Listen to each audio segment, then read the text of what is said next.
News చూస్తున్నాం. SIR పై దాఖలైన petition ను సుప్రీంకోర్టు విచారించింది. డిసెంబర్ 1లోగా వివరణ ఇవ్వాలని కేంద్ర ఎన్నికల సంఘానికి సుప్రీంకోర్టు నోటీసులు జారీ చేసింది. తదుపరి విచారణ డిసెంబర్ 2కు వాయిదా వేసింది. వివిధ రాష్ట్రాల ఓటర్ల జాబితా సవరణ కోసం స్పెషల్ ఇంటెన్సివ్ రివిజన్ నిర్వహణను సవాల్ చేస్తూ కేరళ ప్రభుత్వం కోర్టును ఆశ్రయించింది. కేరళలో ఎస్ఐఆర్ ప్రక్రియను వాయిదా వేయాలని సుప్రీంకోర్టులో పిటిషన్ వేసింది. ఈ పిటిషన్ ను ఇవాళ సిజే సూర్యకాంత్, జస్టిస్ జోయ్ మాల్యాతో కూడినటువంటి ధర్మాసనం విచారించింది.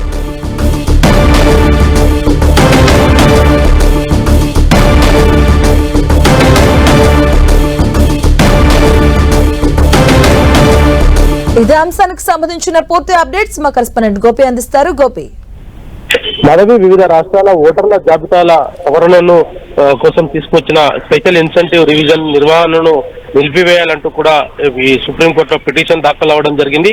కేరళ రాష్ట్రంలో ఈ యొక్క భారత ఎన్నికల సంఘం నిర్వహిస్తున్న ఎస్ఐఆర్ ప్రక్రియను వాయిదా వేయాలంటూ సుప్రీంకోర్టులో కేరళ ప్రభుత్వం పిటిషన్ దాఖలు చేసింది. అయితే ఈ పిటిషన్ పైన నేడు జస్టిస్ సూర్యకాంత్ మరియు జస్టిస్ జోయ్ మాల్యా బాగ్చీలతో కూడిన ధర్మాసనం ఈ విచారణ చేపట్టడం జరిగింది. దీంట్లో అనేక అంశాలు కూడా ప్రస్తావనకు తీసుకురావడం జరిగింది.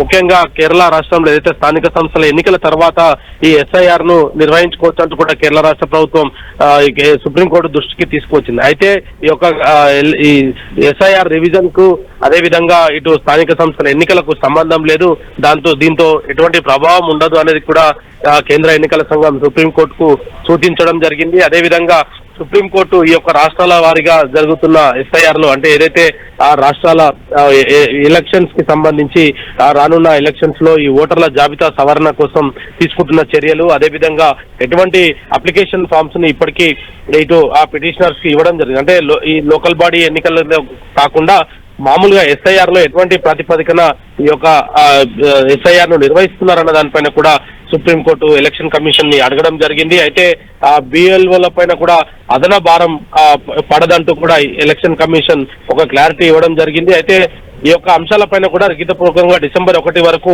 ఈ యొక్క రిపోర్ట్ ను సమర్పించాలంటూ కూడా సుప్రీంకోర్టు ఎలక్షన్ కమిషన్ కు సూచించడం జరిగింది.